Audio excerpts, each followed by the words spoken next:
Et moi t'es pas aussi à tout fans de cinéma, c'est Alexis et bienvenue dans l'Hebdo Ciné. Heureux de vous retrouver pour parler des actus sur le monde du cinéma. Et aujourd'hui au programme, Scorsese et DiCaprio à fond, Tarantino qui se fait encore attendre et quelques actus vampiriques. Bref, c'est parti pour les dernières actualités ciné-série. La farce, encore ces stupides actualités. C'est du vol et du plagiat. Accrochez-vous, ça va faire mal. Vous qui souhaitez de l'animation, de ce côté-là, c'est parfaitement réussi.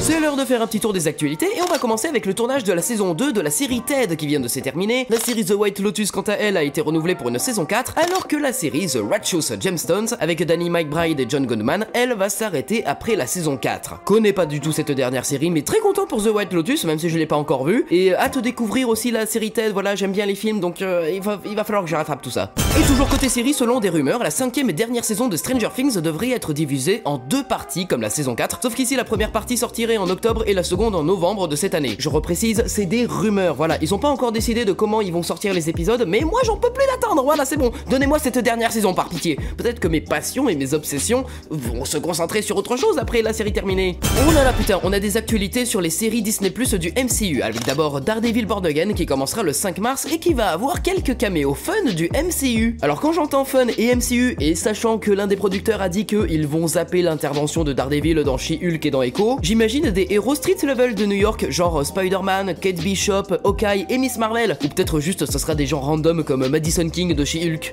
Désolé pour les fans, il n'y aura pas de saison 2 à Agatha All Along, voilà, la scénariste Jack Schaeffer n'est pas intéressée par l'idée de faire des deuxièmes saisons, et c'est pour ça qu'elle a aussi refusé de réaliser une saison 2 à WandaVision, alors que Marvel était d'accord. Donc voilà, désolé pour tous les fans de Agatha Harkness et de la sorcière rouge, mais on va devoir au moins attendre la série Vision Quest et les prochains films Avengers pour possiblement les revoir. Et pareil pour Vikan, à moins que il y ait possiblement un film Young Avengers dans le lot. Alors là, très osef tiers, le comédien Farhan Tahir va reprendre son rôle dans la série Vision Quest, prévue encore une fois pour Disney+, et son rôle était celui du commandant de la cellule terroriste des 10 anneaux dans Iron Man 1. Ils te sortent un putain de personnage que t'as totalement oublié, et en vrai, bah tu pensais qu'il était déjà mort, hein, voilà, c'était l'un des méchants les plus oubliables de tout le MCU, surtout qu'il n'apparaissait que dans le premier film de tout l'univers Marvel, et je vois tellement pas à quoi il va servir dans la série Vision. Ah oui, mais c'est peut-être que moi, peut-être que des gens existe sur Terre et pense premier degré que c'est un personnage le plus attendu pour son comeback des 15 dernières années du MCU. Et dernière actu Marvel, la série d'animation Votre fidèle serviteur Spider-Man qui est diffusée en ce moment a déjà été renouvelée pour une saison 3 et de plus bah, tous les scripts de la saison 2 sont terminés et les animations le sont à moitié. Eh bah ça m'étonne pas, vu la basse qualité de l'animation c'est normal qu'ils aient déjà presque terminé la saison 2 et qu'ils prévoient déjà la saison 3. Et encore une fois pour nous raconter une histoire alternative de Peter post-Civil War. Alors en vrai,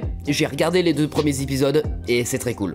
Et côté DCU, l'acteur danois Ulrich Thomsen des séries Banshee et Blacklist a été choisi pour incarner le méchant de la série Lanterns sur Max et qui sera Sinistro, le redoutable ex-Green Lantern ayant basculé du côté jaune de la lanterne puisqu'il est devenu le fondateur du Yellow Lantern Corps, un être manipulateur, sadique et d'une intelligence largement supérieure à la moyenne qui va donc s'opposer à Hal Jordan et Jon Stewart dans la série et j'ai trop putain de hâte pour tous les nouveaux projets du nouveau DCU, j'ai trop hâte. Côté adaptation de jeu, on nous a annoncé la préparation d'une série live-action du jeu Beyond Two Souls, et deuxième actu, le comédien Kumail Nanjiani, vu dans Les Éternels et SOS Fantôme la menace de glace, vient de rejoindre le casting de la saison 2 de Fallout sur Prime Video. Hâte de le revoir, ce sera très certainement dans un rôle humoristique comme il sait bien le faire, et juste je voulais en profiter pour dire, et vous trouvez pas qu'il ressemble un peu à Keegan Michael Key ? Non franchement, je trouve qu'il y a grave une ressemblance. Et pour revenir à Beyond Two Souls, ça peut être grave intéressant, surtout que Elliot Page est producteur, voilà. Grosse info casting avec Idris Elba, Tosin Cole, Viola Davis, Cynthia Erivo, Damson Idris, Tuso Medebou, Lashana Lynch, Chiwetel Ejiofor et Amanda Stenberg ont été choisis pour jouer dans l'adaptation de Children of Blood and Bone sur une jeune femme vivant dans un royaume africain fantastique et qui doit récupérer la magie qui a été volée à son peuple par un roi. De la magie dans de la culture africaine, moi j'achète et ça sortira le 13 janvier 2027, on a le temps.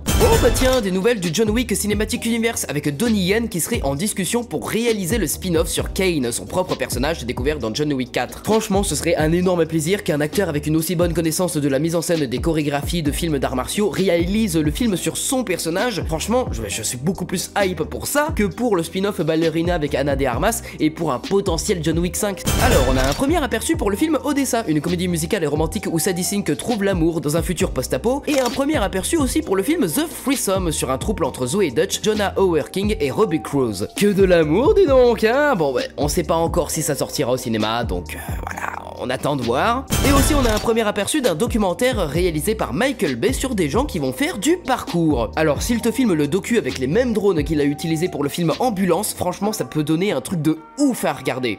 Mais beaucoup plus intéressant, le réalisateur David Leitch, à qui l'on doit le premier John Wick, Deadpool 2, Fast and Furious Hobbs & Shaw, Bullet Train et dernièrement The Fall Guy, serait en discussion pour être le réalisateur de Ocean's 14 avec le retour de Brad Pitt et George Clooney dans leur rôle. Alors je n'ai vu encore aucun film de la saga, mais ça donne quand même grave envie que ce soit David Leitch qui le réalise, mais ça voudrait dire qu'on aurait plus un truc fun et surcuté qu'un thriller bien tenu à la Soderbergh. Et tiens, tant qu'on parle de la saga Oceans, c'est le scénariste de Ocean's 12 et du troisième film Jason Bourne qui a été choisi pour écrire le scénario du film Star Wars sur Rey et qui se passera 15 ans après le troisième film merdique, l'ascension de Skywalker. Bon, je suis pas comme une bonne partie de la fandom Star Wars moi j'ai envie de voir ce que va donner un film sur Rey qui instaure un nouvel ordre Jedi et qui transmet son savoir à des novices Padawan.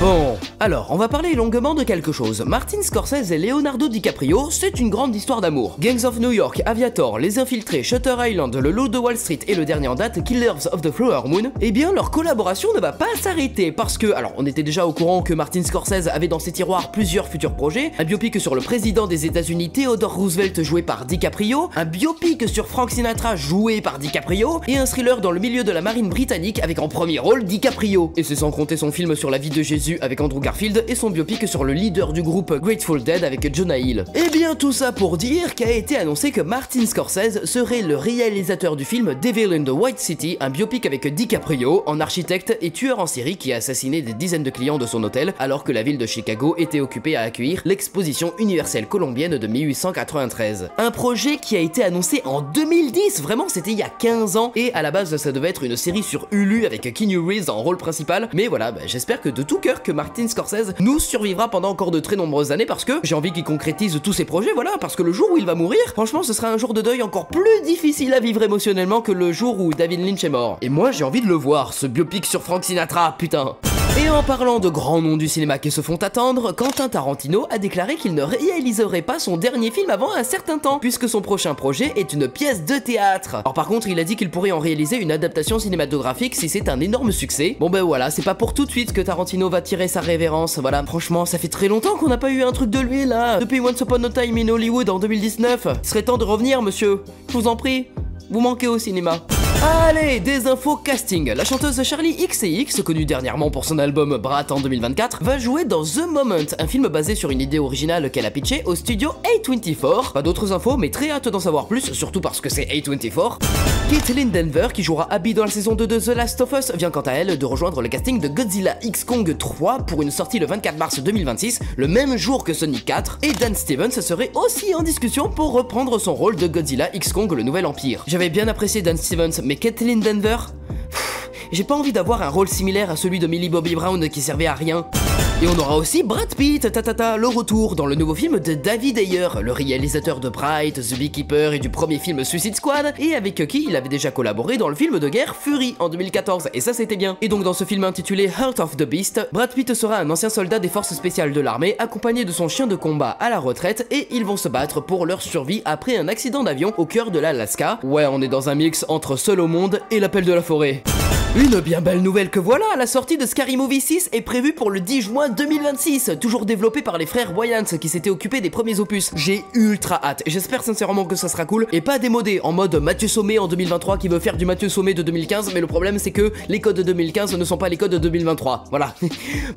La réalisatrice du film Bird Box sur Netflix avec Sandra Bullock serait intéressée pour faire une suite au film Les Ensorceleuses, sorti en 99 avec Nicole Kidman et Sandra Bullock de retour dans leur rôle. Ouais. Bah c'est moins attrayant que Brad Pitt et George Clooney dans un nouveau Oceans, désolé. Et alors la grosse info aussi, le réalisateur du film d'horreur Barbarian va réaliser un nouveau film Resident Evil, qui sera davantage axé sur l'horreur et plus fidèle aux jeux initiaux. Par contre on sait toujours pas si ça sortira au cinéma ou sur plateforme parce que Netflix comme Warner seraient en lice pour produire le film. Un reboot cinématographique après les films de Paul W.S. Anderson avec Mila Jovovich, après le nullissime Bienvenue à Raccoon City et après la série Netflix oubliable, bah pourquoi pas, franchement, surtout vu le talent du réalisateur. Des nouvelles aussi de Dune 3 Messiah en pleine phase d'écriture d'après Denis Villeneuve, un film qui se déroulera 12 ans après la partie 2 et qui va donc terminer l'arc de Paul Atreides comme dans le roman. Et apparemment le tournage commencerait plus tôt que prévu donc bah encore une fois j'ai toujours très hâte.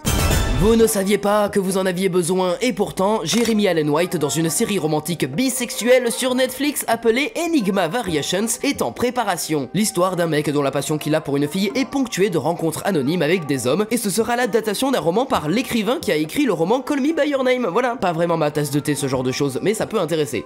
Et pour tous les fans des Jonas Brothers qui regardent cette vidéo, vous êtes 4 mais on vous salue quand même, le groupe sera les vedettes d'un nouveau film de Noël sur Disney+ en fin d'année où on va suivre les Jonas Brothers alors qu'ils doivent faire face à des obstacles pour rentrer chez eux à temps pour passer Noël en famille. Ah ouais, bah écoute, c'est vraiment un film qui ne sera regardé que par les fans parce que je suis pas sûr que vous en auriez eu quelque chose à foutre de cette info si je vous l'avais pas dit en vidéo. Parlons rapidos des vampires, avec déjà de potentielles rumeurs sur la préparation d'une suite au film de vampires Day Shift avec Jamie Foxx sur Netflix, mais ce qui m'intéresse surtout, c'est de parler du film Sinners, le prochain film de Ryan Coogler, le réalisateur des 2 films Black Panther, et c'est un film sur des vampires dans les années 30 avec Michael B. Jordan et Hailey Steinfeld, et dont on a eu quelques nouvelles infos. Déjà, les vampires ne seront pas le seul élément surnaturel du film, imaginez, ils nous font une Van Helsing et ils nous mettent aussi des loups-garous dedans, la folie totale. Christopher Nolan a aussi donné des conseils sur le tournage du film en 65 mm, ce qui va apporter évidemment un grain sympathique à l'image pour donner l'ambiance des années 30. Et enfin le compositeur du film n'est autre que Ludwig Göransson, qui je le rappelle, a fait la musique de Black Panther mais aussi celle de Oppenheimer. Et ça me fait bander de fou. Le film sort chez nous le 16 avril prochain et on a hâte.